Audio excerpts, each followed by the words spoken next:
Salut, j'espère que vous allez bien. Je reprends les vidéos après une petite pause parce que j'ai eu un mois d'octobre extrêmement chargé sur le plan professionnel et j'ai été obligée de faire une petite pause dans YouTube. J'avais pas mal de projets vidéo en cours donc je vais les reprendre tous petit à petit. Mais déjà là je voulais faire une vidéo sur une thématique en fait que j'avais pas forcément prévue mais qui est très en lien avec ce que j'ai vécu au mois d'octobre. Donc j'espère que ma voix va tenir le coup, j'ai été malade ces derniers jours. Donc aujourd'hui, comme vous l'avez vu dans le titre, j'ai envie de vous parler d'hypersensibilité, de surmenage et de stress. Ce sont trois thématiques que je trouve très fortement reliées pour plein de raisons que je vous expliquerai dans cette vidéo. Mais pour commencer, je vais vous expliquer pourquoi je vous parle de ça aujourd'hui. Donc pour vous faire une petite rétrospective, depuis septembre, j'ai commencé à travailler vraiment très activement sur mes projets professionnels, bien plus que je ne l'ai fait les 12 mois qui ont précédé, et ça a un peu créé une sorte d'engrenage, c'est-à-dire qu'en mettant en place plein d'actions, en m'investissant dans mon travail, j'ai eu des retours, j'ai eu des contacts clients, j'ai eu des projets clients, et tout s'est accumulé et accéléré à une vitesse que je n'avais moi-même pas du tout anticipée. Le résultat, c'est que début octobre, je me suis retrouvée avec une charge de travail assez énorme, aussi bien pour mes projets personnels, que je ne voulais pas repousser, que par rapport à des projets professionnels. Et en fait, au mois d'octobre, je n'avais qu'une quinzaine de jours de libre pour mes projets pro et perso, parce que j'avais prévu de passer 15 jours à travailler sur un événement à Paris. En entendant ça, vous allez sûrement vous dire que c'était beaucoup trop ambitieux, que j'en ai fait trop au mois d'octobre, et c'est vrai, mais ce qui s'est passé, c'est tout simplement que je m'étais engagée à travailler sur cet événement au mois d'août, à une époque où justement j'avais pas encore vraiment lancé tout ça, où j'étais encore dans une phase un peu d'incertitude professionnelle, et où j'avais pas encore de clients et mon emploi du temps était relativement libre, donc pour moi c'était une opportunité d'être sûre de gagner au moins un peu d'argent au mois d'octobre, mais je n'avais pas du tout anticipé la vitesse à laquelle pouvaient se développer mes projets à ce moment-là. L'événement en question, c'était un événement de design et d'art contemporain, donc c'était un événement assez intense physiquement, en termes d'horaire, parce que dans l'événementiel, souvent c'est rarement des horaires de travail conventionnels. Là en l'occurrence, j'ai enchaîné 11 jours de travail consécutifs, donc 100 jours de repos, avec des journées entre 8 et 9 heures par jour, quasiment toujours debout, avec peu de pauses, donc c'était un rythme extrêmement intense, et autant dire que le reste du temps, je n'avais plus l'énergie pour travailler sur mes propres projets. Du coup, j'ai vraiment anticipé ça, et pendant les 10 premiers jours d'octobre, j'ai vraiment essayé de travailler le plus possible pour avancer au maximum mes projets. Si le travail que j'ai fait sur cet événement vous intéresse, je ferai peut-être une vidéo spécifique sur le thème du marché de l'art et de mon expérience dans ce milieu, parce que là ça m'éloignerait un peu du sujet principal, et parce que c'est un petit peu éloigné de ce que je fais normalement en tant que freelance, donc ça mériterait un sujet de vidéo à part entière, sinon je risquerais de trop digresser dans celle-ci. Mais donc voilà, en résumé, après un mois de septembre qui avait été déjà très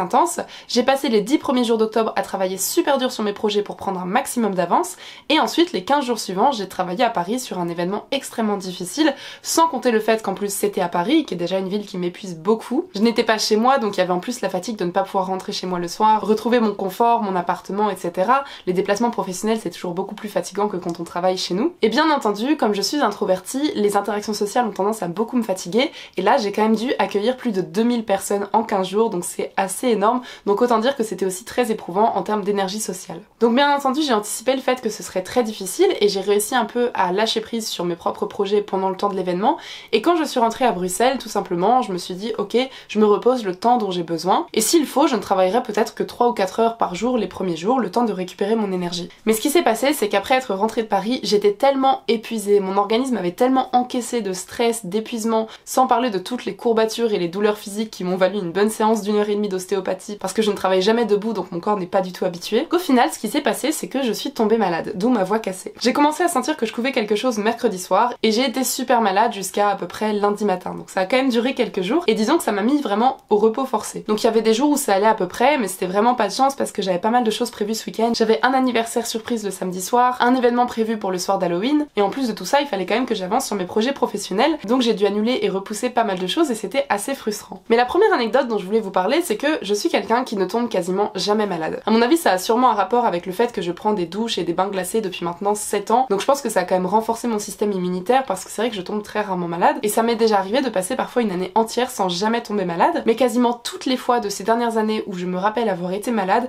c'était quasiment systématiquement après une grosse période soit de stress, soit de surmenage, soit les deux. Ce que j'en déduis, c'est que j'ai un très bon système immunitaire, mais que je suis très sensible au surmenage et au stress, et que cela a pour effet direct de vraiment fragiliser mon système immunitaire. Et du coup, à chaque fois que j'ai une période de stress et de surmenage, le moindre petit coup de froid que je peux prendre à ce moment-là va vraiment me faire tomber malade au point de ne plus pouvoir travailler et parfois d'être clouée au lit. Et donc pour reprendre ma petite histoire, je suis donc tombée malade, ça a été vraiment du repos forcé, et parfois j'ai l'impression que quand je tombe malade, ça tombe souvent bien d'une certaine manière parce que ça me force vraiment à me reposer et à récupérer, parce que je me connais très bien, je sais qu'après une période où où j'ai été très occupée par un projet tiers, j'ai tellement hâte en fait de reprendre les vidéos YouTube, de reprendre mes projets perso, de reprendre mes projets pro, que finalement je suis très impatiente et je prends pas assez le temps de récupérer. Donc on va dire que d'une certaine manière, la maladie me rend service puisqu'elle me force vraiment à prendre le repos et la récupération dont j'ai besoin pour éviter de vraiment finir en burn-out. Donc d'un côté, même si j'aurais préféré ne pas être malade et simplement profiter de mon repos, le timing n'était en fait pas si mal. Mais donc où je veux en venir avec tout ça et quel rapport avec l'hypersensibilité? En fait, la chose que je voulais vous partager dans cette vidéo, c'est un constat que j'ai fait grâce à mes propres expériences au fur et à mesure que j'apprenais en fait à vivre avec cette hypersensibilité.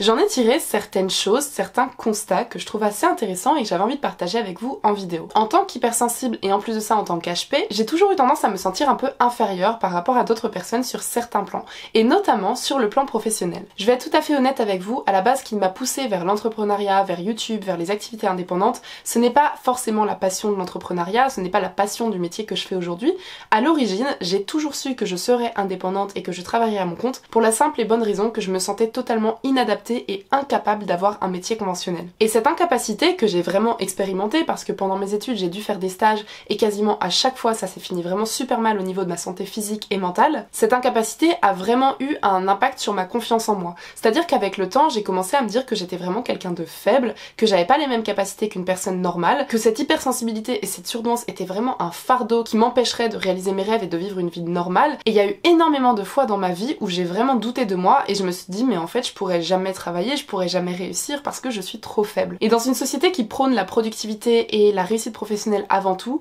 ce constat était extrêmement difficile à accepter et a énormément pesé sur ma confiance en moi, qui elle-même a eu un gros impact sur ma santé mentale pendant de nombreuses années. Ces périodes de doute étaient vraiment destructrices pour moi, pour mon ambition, pour mes projets, et je n'arrivais pas en fait à trouver comment j'allais pouvoir concilier mes vulnérabilités avec un monde si exigeant. Et ça aussi, ça mériterait une vidéo à part entière, mais sachez que ces doutes et ces incertitudes ont joué un rôle énorme dans le fait que j'ai mis 1 an avant de vraiment me lancer en tant qu'entrepreneuse. Et donc ces derniers mois, j'ai beaucoup réfléchi à la question parce que j'en pouvais plus en fait de cette situation et j'ai voulu vraiment comprendre si oui ou non j'étais plus faible qu'une autre personne. Est-ce que j'avais vraiment une fragilité physique et mentale par rapport à d'autres personnes? C'est une question qui me travaillait tellement que j'avais vraiment envie de connaître la réponse. Donc j'ai passé beaucoup de tests, j'ai vu des psychologues, j'ai vu des neuropsys, j'ai passé un bilan de TDAH, j'ai repassé un test de QI. Tout ça je vous en parlerai très bientôt parce que ça a été des expériences qui m'ont énormément apporté dans ma connaissance de moi et justement dans ma gestion de toutes ces problématiques. Et entre mes échanges avec les professionnels de santé, ma propre documentation et mes propres réflexions, j'en suis finalement venue à une meilleure connaissance de moi, à une meilleure connaissance de l'hypersensibilité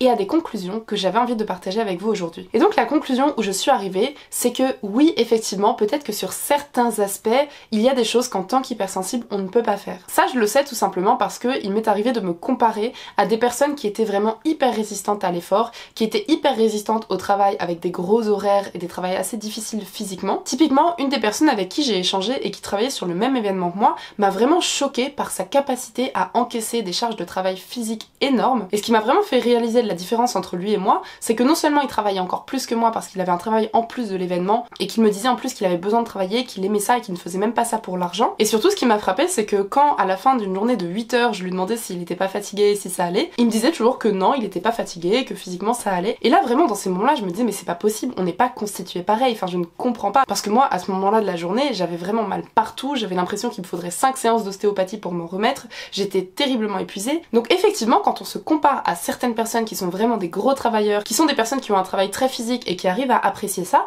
peut-être que si on se compare à ces personnes-là, on peut avoir un sentiment d'incapacité et de ne pas pouvoir égaler ces personnes-là. Mais là pour le coup je vous parle d'un exemple assez extrême. Moi la question que je me posais à la base c'était tout simplement est-ce que je pourrais avoir un travail normal, c'est-à-dire un travail de 35 heures à un bureau qui ne soit pas non plus excessivement difficile, mais qui fasse juste de moi une personne avec des capacités minimales normales. Et en fait j'ai beaucoup réfléchi à cette question et je me suis dit que bien sûr que oui j'en serais capable, bien sûr que oui j'en aurais les moyens et je ne suis pas incapable de le faire. Et ce qui m'a prouvé ça c'est tout simplement le fait que quand je suis vraiment passionnée par quelque chose, je suis capable de travailler énormément comme je l'ai fait en septembre et en octobre, et surtout parce que j'ai tenu bon sur cet événement qui était quand même extrêmement éprouvant, extrêmement dur physiquement en termes de volume horaire, etc. Donc si je suis capable de faire ça, je serais tout à fait capable d'avoir un travail normal. Mais ce simple constat ne m'a pas vraiment suffi parce que malgré tout, je ressentais toujours ce sentiment de décalage et ce sentiment d'être quand même plus faible que les autres d'une certaine manière, même si je déteste le mot faible parce que pour moi l'hypersensibilité ce n'est pas de la faiblesse, mais voilà, je sentais quand même